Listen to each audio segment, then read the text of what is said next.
Hello, everyone. I'm Don Moyer from Moyer Marine.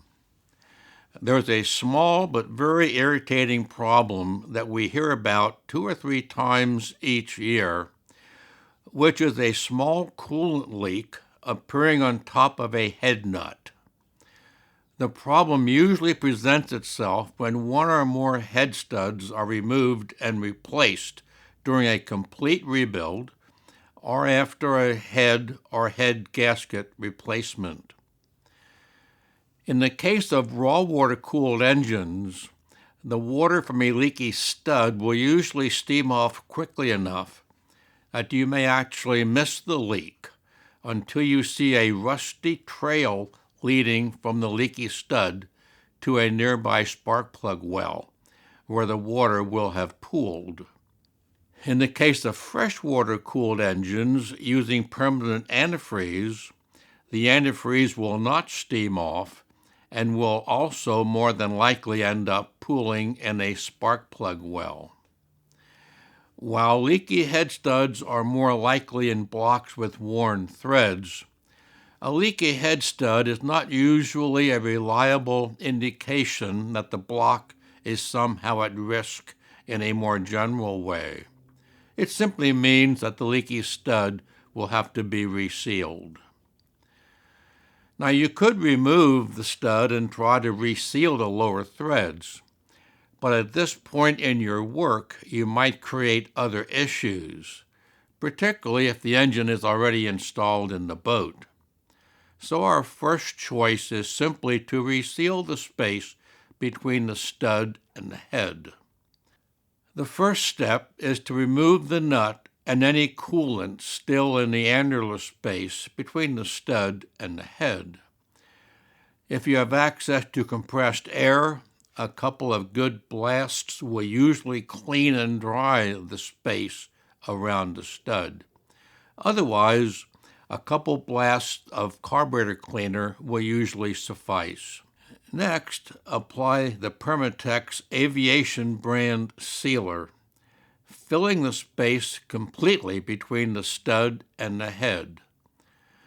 New Permatex works the best because it will be thin enough to flow down into the entire annular space. There's no need to be stingy with the sealer. Allow it to fully fill the void, taking your time to make sure it travels down the stud. Allow the sealer to puddle slightly around the stud at the top of the head. Let the Permatex set up for several hours until it becomes very tacky. Then reinstall and retorque the head nut. When dealing with a leaky head stud, it's usually better to use 30 foot-pounds instead of 35, just in case the threads in the block are compromised slightly.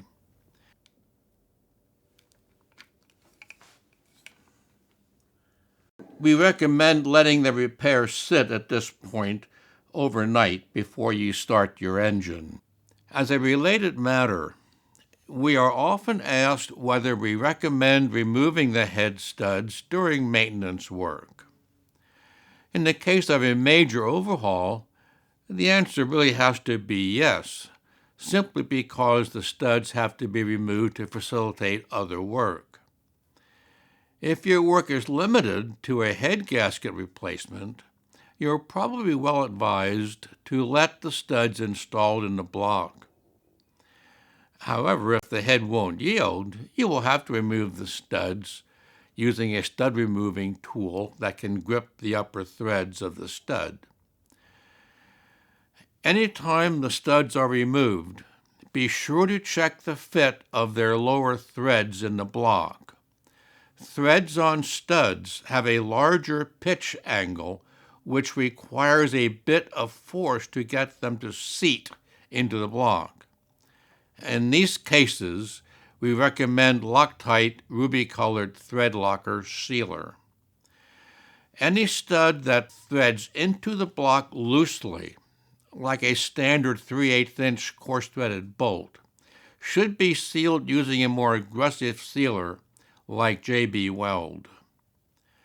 Thank you for your time and attention. You can find Atomic Force parts, rebuilds, and additional support on our website at moyermarine.com.